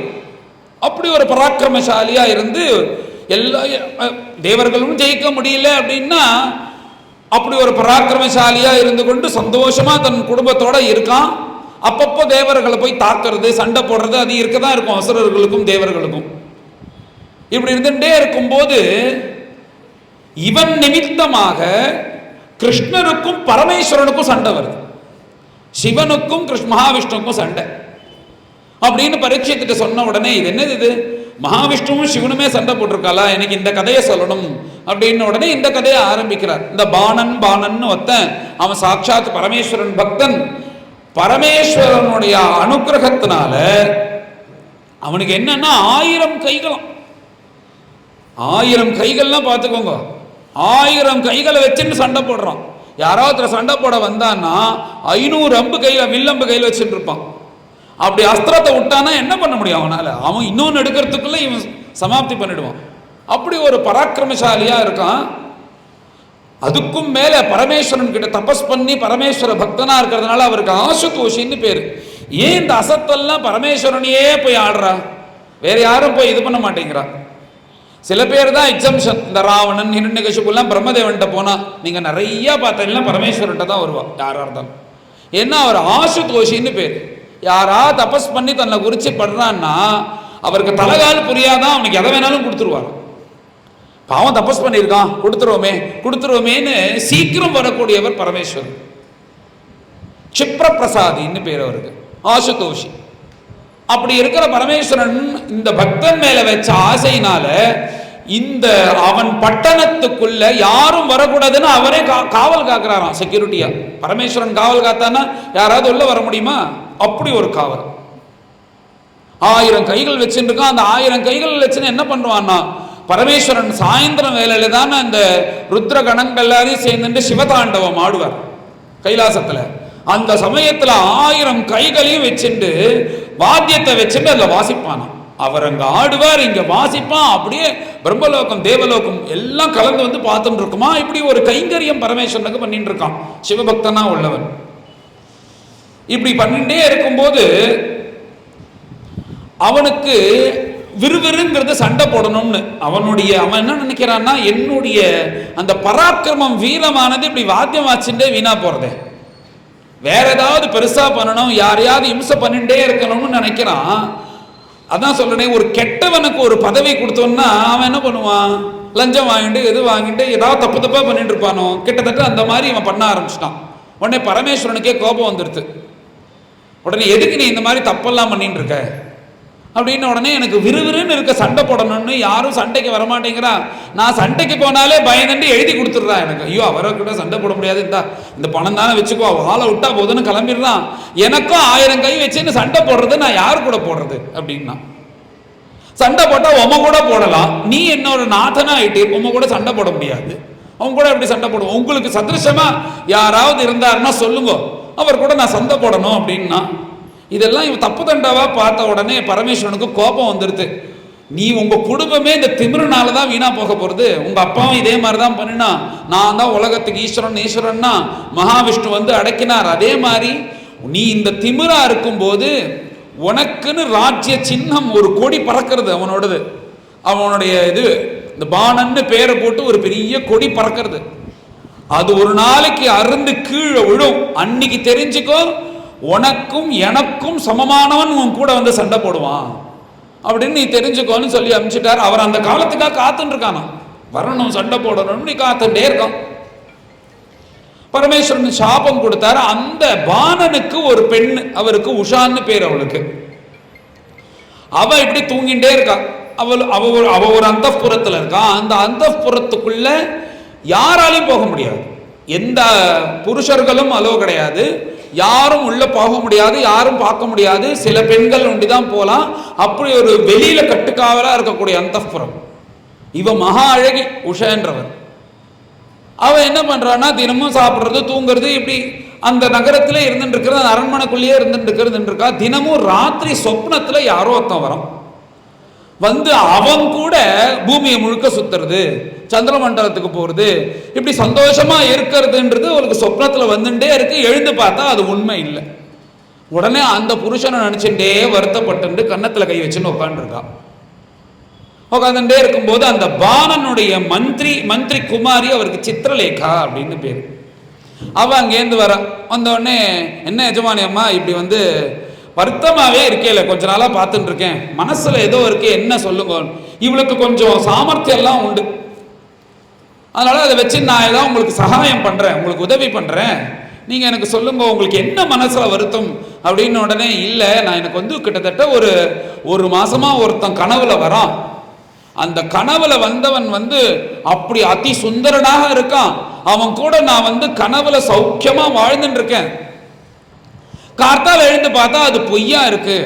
எனக்கு அவன் கூட சந்தோஷமா இருக்கணும், இது நடக்காதா? கனவுன்னா இன்னைக்கோ ஒரு நாள் வரும், இன்னைக்கோ ஒரு நாள் வந்ததை சந்தோஷமா இருக்கிறத விட்டுட்டு தினமும் வருது, எனக்கு இது உண்மை மாதிரிதான் தோன்றது, இதுல ஏதோ ஒரு சூக்ஷ்மம் இருக்கு, மாய இருக்கு அப்படின்னு சொன்ன உடனே, அப்படியான்னு சொன்னா அவன் எப்படி இருப்பான்னு நீ சொல்லும் அப்படின்னா. ஏன்னா இவள் எப்படி இருக்கானோ அப்படி மனசுல வாங்கிட்டு வரையக்கூடிய சாமர்த்தியம் இருக்கான் அவளுக்கு. இப்படி இருப்பான் அப்படி இருப்பான்னு சொன்ன உடனே இவன் என்ன நினைக்கிறா, சரி இது ஏதோ நம்மளுக்கு தெரிஞ்ச பட்சமாக தான் இருக்கு அப்படின்னு. தேவர்கள், வித்யாதரர்கள், கந்தர்வர்கள் அப்படின்றவர்கள்லாம் ரொம்ப அழகா இருப்பா. அவெல்லாம் அவ எல்லாரையும் வளைஞ்சு காமிச்சான். இல்ல இவன் இல்லை, இல்லை இவன் இல்லை, இல்லை இவன் இல்லைன்னு. இப்ப தேவர்கள் யாரும் இல்லை அப்படின்றது தீர்மானம் ஆயிடுது. அடுத்தது மனுஷனுடைய செக்டர்களுக்கு வரா. மனுஷர்கள்லாம் என்னென்ன, அழகா இருப்பான், நல்லா இருப்பான்னா ராஜகுமாரனா தான் இருப்பான். சாதாரணமா இருக்கிறவன வரைஞ்சிட்டு இருப்பாளோ, அதனால நல்ல ராஜகுமாரர்களாக பார்த்து க்ஷத்ரிய வம்சத்துல வரைஞ்சுட்டே இருக்கும்போது இந்த யாதவனா இருக்கக்கூடிய கிருஷ்ணனுடைய படத்தை வரைகிறான். இல்லைன்ட்டான். கிருஷ்ணர் சம்பந்தப்பட்ட பலராம சுவாமி எல்லாரையும் உடனே அடுத்தடுத்த செகண்ட் வரையறலாம் அவருடைய சாமர்த்தியத்தினால. இல்லை இந்தவன் இல்லை, இப்படி இல்லை இப்படி இல்லைன்னு உடனே கிருஷ்ணனுடைய பையனா இருக்கக்கூடிய பிரத்யும்னனை வரையறான். இல்லை இவனும் இல்லை, இவனும் இல்லை. அடுத்தது பிரத்யும்னனுடைய புத்திரனா இருக்கக்கூடிய அனிருத்தனுடைய படத்தை வரையறான். உடனே இவன் தான் இவன் தான் இவன் தான் அப்படின்ட்டான். அது யாருன்னா கிருஷ்ணனுடைய பேரனா இருக்கக்கூடிய அனிருத்தன். அந்த அனிருத்தனுடைய படத்தை விட சொன்னேன், இந்த பையன் தான், இந்த பையன், அவன் யார் உனக்கு தெரியுமா அப்படின்னு உடனே இவன் யாருன்னு எனக்கு தெரியும், இவன் வந்து சாட்சாத் கிருஷ்ணனுடைய பேரன், துவாரகையில இருக்கான் அப்படின்னு உடனே எனக்கு இவன் கூட பார்க்கணும், போய் பார்க்க முடியுமா அப்படின்னா, நீ பார்க்கலாமா, கவலையே படாத, நான் என்ன பண்றேன்னு பாருன்னா, நாளைக்கு கார்த்தால அவன் இங்க இருப்பான்னா கிளம்பினான். அவளுக்கு யோக சக்தி இருக்கிறதுனால அப்படியே யாருக்கும் தெரியாம துவாரகைக்கு வந்தான். உள்ளுக்குள்ள தூங்கிட்டு இருக்கானா அந்த அனிருத்தன் அரண்மனையில. அவனும் நல்ல பராக்கிரமசாலி, அப்பேற்பட்ட அழகன், ஆண் அழகன். இப்படி தூங்கிட்டு இருக்கும் போது அவனை எழுப்பி கொண்டு போறதெல்லாம் இல்லாம தன் மாயினால அப்படியே தூக்குறாளாம், கட்டிலோட சேர்ந்து வர்றான். யாருக்கும் தெரியாம கட்டிலோட சேர்ந்து தூக்கினுட்டான்.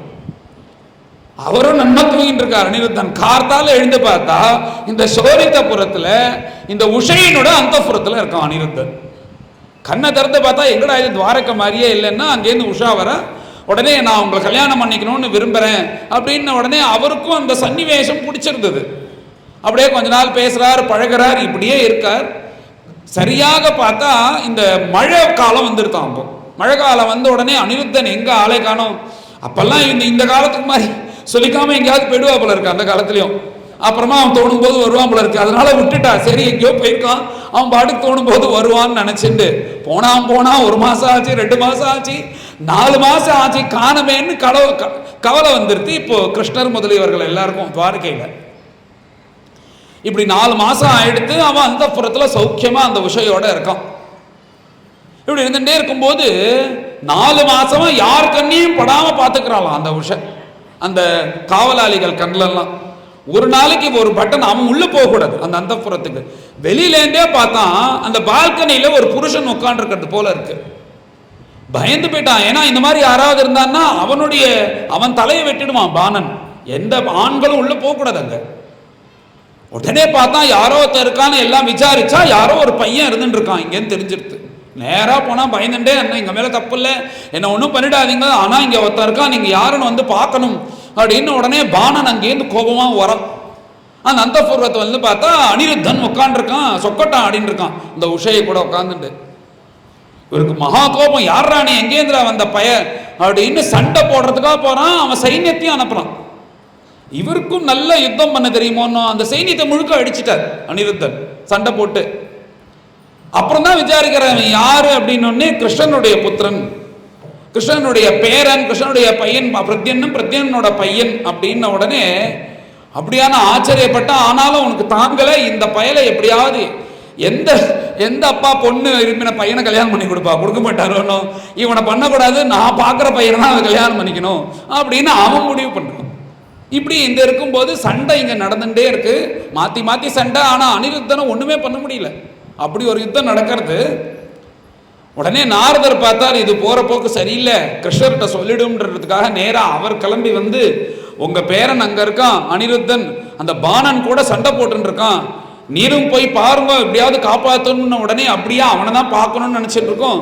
உடனே கிளம்பணுன்றதுக்காக கிருஷ்ணர், பலராம சுவாமி எல்லாரும், சாம்பன் ஜாம்பவத்தின்னு ஒரு மனைவி, அவனுடைய பையன் சாம்பன், பலராம சுவாமி, கிருஷ்ணர், பிரத்யும்னன் எல்லாரும் கிளம்புறா சண்டைக்கு கிளம்பும்போது ஒரு அக்ஷௌகினியா 18 லட்சம் பேர சைன்யத்தில் ஆக்ஷன் கிளம்புறானாம். அப்படியே ஆகாயமாரமா சில பேர், தரையில சில பேர், இப்படியே அந்த சோனிதாட்சபுரம்னு அந்த புறத்துக்கு வந்தாச்சு. உடனே அங்க வந்தாச்சுன்னா இவனும் சாதாரணமானவன் இல்லை, பரமேஸ்வரன்ட்ட சொல்லிட்டான், கிருஷ்ணர் சண்டைக்கு வராருன்னா பரமேஸ்வரன் பார்த்துக்கலாம் அப்படின்ட்டு. உடனே இப்ப எப்படி சண்டைன்னா, பகவானுக்கும் பரமேஸ்வரனுக்கும் சண்டை, கிருஷ்ணனோட பையனா இருக்கக்கூடிய பிரத்யும்னனுக்கும் நம்ம பரமேஸ்வரனோட பையனா இருக்கக்கூடிய முருகனுக்கும் சண்டை, ஸ்கந்தனுக்கும் சண்டை, பலராம சுவாமிக்கும் கும்பாண்டன் கூபகர்ணன் 2 அசுரர்கள் அவர் கூட சண்டை. இந்த பாணன்னு சொன்னனே ஒருத்தன் மகாராஜா, அவனுடைய பையன் ஒருத்தருக்கும் அவனுக்கும் கிருஷ்ணனுடைய பையனா இருக்கக்கூடிய சாம்பனுக்கும் சண்டை. அப்புறம் இந்த பாணன் என்ன பண்றான், சாத்தியக்கின்னு ஒருத்தருக்கான், அவன் கூட நேரா சண்டை போடுறான். இப்படி அபாரமா யுத்தம் நடக்கிறது.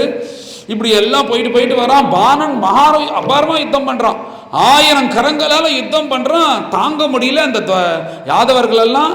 இவர்களும் இவர் பட்சத்துல இருந்து சண்டை போட்டுட்டே இருக்கா. பகவானுக்கு கோபம் வந்து என்ன பண்ணார்னா, இந்த பயலை ஒரு வேலை பார்க்கணும்ன்றதுக்காக சக்கராயுதத்தை எடுத்துட்டு அந்த பாணன் கிட்ட ஓடி வர்றார். இப்படி பாணன் கிட்ட ஓடி வந்தா பாணனை சம்ஹாரம் பண்ணிடுவான், பாணன் செத்து போயிடுவான்னு பயந்துட்டு பாணனுடைய அம்மா ஒத்தி இருக்கா, அவளுக்கு கோட்டரான்னு பேர். அவன் என்ன பண்ணான்னா அரைகுறையா ட்ரெஸ்ஸை போட்டுட்டு தலையை விரிச்சுட்டு முகத்தை முழுக்க கரிய பூசிட்டு ஓடி வரான். இப்படி ஒரு பெண்மணியை பார்த்தோன்னே பகவான் தலையை குடிச்சுட்டார். உடனே திரும்ப பரமேஸ்வரன் வரார், சண்டை போடுறார். இப்படியே ஒரு ரணகலமா இருக்கு ஒரே இது. அந்த பாணன் பயந்துட்டு ஓடி போறான், திரும்ப வரான் சண்டைக்கு. இப்படி திரும்ப சண்டை வரும்போது பொதுவாக ஒரு அஸ்திரம் தானே போட்டுப்பா. இங்கேருந்து வந்து நாகாஸ்திரம் போட்டான்னா அங்கேருந்து கருடாஸ்திரம் போடுவா, இங்கேருந்து ஆக்னேய அஸ்திரம் போட்டால் வாருணாஸ்திரம், ஜலத்தை போட்டால் அது அக்னி வரும், அதே மாதிரி பாம்பு அஸ்திரம் போட்டால் கருடன் வரும். இப்படி பிரத்யேகமாக தானே பொண்ணுவா. இங்கே இப்போ என்ன பண்ணார்னா பரமேஸ்வரனும் இங்கே கிருஷ்ணனும் ஜுவரத்தை கிளம்பி விடுறாராம். ஜுவரம்னு ஒரு அஸ்திரமா. நீ என்னதான் பெரிய ஆளா இரு, 10 பேரை அடி, நல்ல உடம்பு தின்னுன்னு வச்சுக்கோ, என்ன வேணாலும் பண்ணுவோம். ஒரு ஜுரம் வந்தா அவனை என்ன பாடப்படுத்துறது? அவனை யாராவது அழைச்சிட்டு போய் பாத்ரூம் போனாதான் உண்டு. ஜுரம் வந்துருதுன்னா யாராவது 4 கஞ்சி கொடுத்தாதான் சாப்பிட முடியும். ஜுரம் வந்தா எப்படி ஆயிடுறது உடம்பு? நீ எப்பேற்பட்ட பலசாலியா இருந்தாலும் சரி, அப்படி பண்ணிடுமா அந்த அஸ்திரம். அந்த மாகேஸ்வரி ஜுரம், வைஷ்ணவ ஜுரம்னு 2 பேரும் அஸ்திரத்தை போட்டான். இந்த வைஷ்ணவ ஜுரமும் மாகேஸ்வரி ஜுரமும் சண்டை போட்டுக்கிறது அஸ்திரம் ரெண்டும்.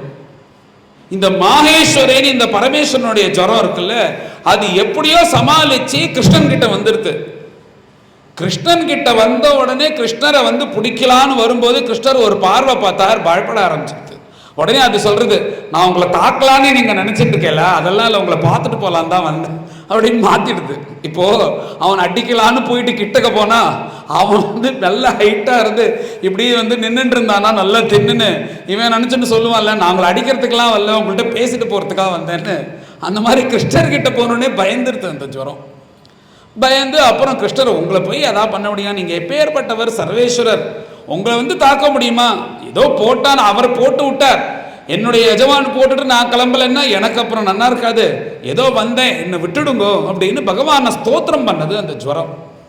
ஸ்தோத்திரம் பண்ண உடனே பகவான் பிரசன்னன் ஆயிட்டார். உடனே கவலைப்படாத, நான் ஒன்றும் பண்ண மாட்டேன், உன்னையும் என்னையும் வந்து வந்து யாரெல்லாம் வந்து இந்த ஜுரம் வரும்போது ஸ்மரிக்கிறார்களோ அப்ப வந்து இந்த ஜுவர பாதையெல்லாம் இல்லாம ஆகும்ன்ற மாதிரி அதுக்கு ஒரு பலஸ்ருதியை சொல்லி பகவான் அமைச்சிட்டார். அது இந்த மாகேஸ்வரி ஜுரம் போயிடுத்து. இதுக்கப்புறம் திரும்ப பாணன் வரான், சண்டை போடுறான் அபாரமா கிருஷ்ணர் கூட. இப்படியே சண்டை நடந்துட்டே இருக்கு மாத்தி மாத்தி.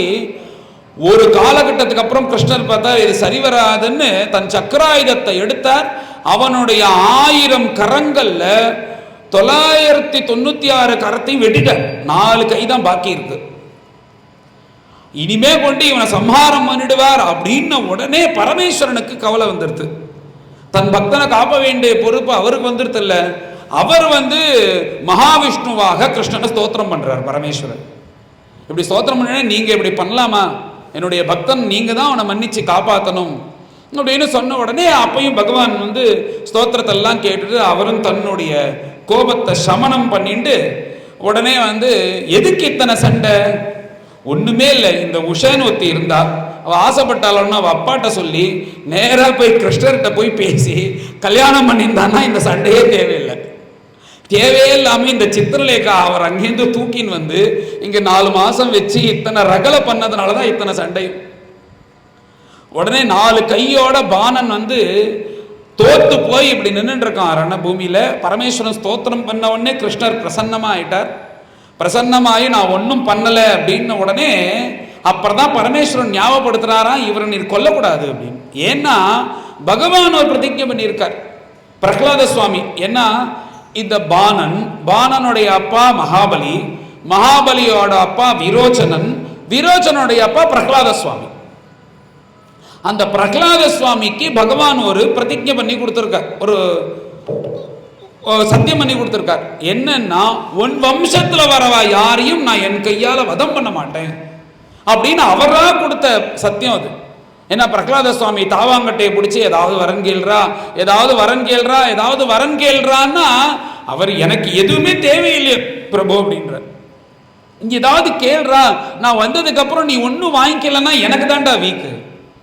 அப்படின்னா எனக்கு ஒரு வரன் கொடுங்க, உங்களை பார்த்ததுக்கு அப்புறம் அது வேணும் இது வேணும்ன்ற ஆசை வராம இருக்கணும், அது எனக்கு வரமா கொடுங்க அப்படின்னா. நீ இப்படிலாம் ஏமாத்தக்கூடாது அப்படின்னு உடனே திரும்ப பிரகலாத சுவாமி, நீங்க உங்களுக்கு ஏதாவது அபச்சாரம் பண்ணினா கூட ஒன்றும் நினைக்க மாட்டேரு, உன்னுடைய பக்தனா இருக்கக்கூடிய எனக்கு அபச்சாரம் பண்ண என் அப்பாவை நீங்க கரையேற்றணும். ஹிரண்யகசிபுவன்னா அதெல்லாம் கரையேற்றவே மாட்டேன், என்னுடைய பாக்கியம் அவ்வளவுதானா அப்படிலாம் இல்லப்பா, உன்ன மாதிரி ஒரு பாகவதன் பிறந்து பக்தி பண்ணி பஜனை பண்ண ஆரம்பிச்ச உடனே அவன் கரை ஏறிட்டான். எப்பயோ புதுசா நான் போய் அவனை ஏற்றி விடணுன்றது கிடையாது. அப்புறம் சுவாமி இதெல்லாம் இல்லைன்னு சொல்லிட்டு நானா ஒரு வரன் தரேன்னு, இனிமே உன் வம்சத்துல வந்தவா யாருக்கையும் நான் வதம் பண்ண மாட்டேன் அப்படின்னு அவர் பிரதிஜ்ஞை சத்தியம் பண்ணி கொடுத்ததுனாலதான் எல்லாருக்கூடையும் ஹிரண்யகசிபுவை சண்டை போட்டு சம்ஹாரம் பண்ணின பகவான் இந்த மகாபலிக்கு யாச்சகம் கேட்கறதுக்காக வர்றார். ஏன் மகாபலி கூட வந்து சண்டை போடலாம்ல, பகவான் சண்டை போடல. ஒரு பிராமண வேஷம், பிராமண குலத்துல பிறந்து பிராமணனாகி, ஏன்னா அந்தனர்கள் தானே தானம் வாங்கிக்கிறதுக்குள்ள அந்த யோக்கியத்தை உள்ளவர்கள், அதனால அந்த குலத்துல பிறந்து தானமா வாங்குறார். அதே மாதிரி இது ஞாபகப்படுத்துறாராம் இப்ப பரமேஸ்வரன், நீங்க கொலை பண்ணக்கூடாது, ஏன்னா அந்த பிரகலாத சுவாமியோட வம்சம் அப்படின்ன உடனே கிருஷ்ணரும் ஆமா நான் கொலை பண்ண மாட்டேன் தெரியும் அப்படின்ன உடனே எல்லாரும் சமாதானம் ஆகி பானன் எல்லாரையும் அழிச்சுட்டு பரமேஸ்வரனோட கலந்து துவாரகைக்கு வந்து இந்த அனிருத்தனுக்கும் உஷைக்கும் கல்யாணம் நடந்தது அப்படின்றது இந்த ஒரு சரித்திரம். இதுக்கு மேல பிரசித்தமா உள்ள கதை எல்லாருக்கும் தெரிஞ்சது. நம்ம எல்லாம் தீபாவளி கொண்டாடுறோமே வருஷா வருஷம். ஏன் கொண்டாடுறோம்? 2 விதம் தீபாவளி கொண்டாடுறது. ஒன்று என்னன்னா, தீபாவளின்னா என்னன்னா தீபத்தை ஏற்றி வைத்து பகவானை வழிபடுவது, அதுக்கு தான் தீபாவளின்னு பேர். நிறைய விளக்குகள் விளக்கு எப்போ ஏற்றுவோம்? சாயந்தர வேளையில தான் ஏற்றுவோம். சாட்சாத் ராமச்சந்திரமூர்த்தியா இருக்கக்கூடிய பிரபு லங்கைக்கு போய் சமுத்திர தரணம் பண்ணி லங்கைக்கு போய் ராவணனை சம்ஹாரம் பண்ணினது விஜயதசமி அன்னைக்கு. விஜயதசமி அன்னைக்கு சம்ஹாரம் பண்ணிட்டு பகவான் அங்கேருந்து கிளம்பி வரார். பகவான் வந்த சமயம் எதுன்னா இந்த நரக சதுர்தசின்னு சொல்றோம் பார்த்தீங்களா, அன்னைக்கு தான் பகவான் ஊருக்கு வரார். இது வந்து திரேதாயுகத்தில் நடந்த கதை. நரக சதுர்தசின்னு வந்தது வந்து இந்த துவாபர யுகத்தில் வந்த கதை. அப்ப சுவாமி வரும்போது என்ன பண்ணார்னா, ராத்திரி வேலையில வரார். சுவாமி வராருன்னு தெரியும். சுவாமி வரும்போது இப்படி வெறுமை எல்லாரும் அழைக்கலாமோ? அப்போ அங்க இருக்கிற ஜனங்கள் எல்லாம் என்ன பண்ணினார்னா, சுவாமிக்கு நல்ல அமாவாசையா இருக்கிறதுனால இருட்டா இருக்க போறதுன்றதுனால எல்லோரும் தீபத்தை ஏற்றி பகவானை வரவைத்தாங்களாம் ராமரை. அதனால தீபாவளி ஒன்று அப்பையிலேருந்தே கொண்டாட ஆரம்பிச்சா. அதுக்கப்புறம் ராமர் லங்கையில இருக்கிற ராவணனை சம்ஹாரம் பண்ணிட்டு வந்ததுனால வருஷா வருஷம் அந்த நாளை கொண்டாட ஆரம்பிச்சா, தீபத்தை ஏற்றி வழிபடுவது. அது ஒரு தீபாவளி. அதுக்கப்புறம் இன்னொரு தீபாவளி தான், இதான் உலக பிரசித்தம். இந்த நரகாசுரன்றவன் உலகத்தையே ஆட்டி படைச்சுருந்தான். அவனைய வந்து சத்யபாமா கூட சேர்ந்து கிருஷ்ணர் சம்ஹாரம் பண்ணினா, அதெல்லாம் நரக சதுர்தசி அன்னைக்கு ராத்திரி சம்ஹாரம் ஆச்சு. மறுநாளைக்கு அமாவாசை அன்னைக்கு தீபாவளி எல்லாரும் கொண்டாடுறா அப்படின்றது தானே உலக பிரசித்தம். அந்த நரக்கன், இந்த நரக்கன் யாருன்னா அவன் அப்பேற்பட்ட பராக்கிரமசாலியா இருக்கக்கூடிய அசுரன். அவன் எங்க பண்றான்னா, நம்ம பூலோகத்துக்கும் ஸ்வர்க்கத்துக்கும் நடுப்புல மகாமேரு அப்படின்ற ஒரு பர்வதம் இருக்கு. இதெல்லாம் நம்மளுக்கு சூக்ஷமா இல்லக்கூடிய விஷயம், கண்ணுக்கு தெரியாதான்.